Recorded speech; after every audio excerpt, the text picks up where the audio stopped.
Më shumë se 700 raste të dyshuara dhe 105 vdekje janë raportuar në Kordofanin perëndimor që nga mesi i majit, sipas autoriteteve.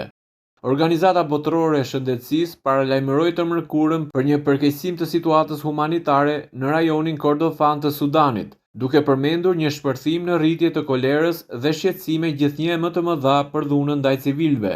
Në Kordofanin perëndimor, fqinj, Ministria e Shëndetësisë e Shtetit raportoi 734 raste të dyshuara me kolerë dhe 105 vdekje që nga 15 maj, sipas Tedros.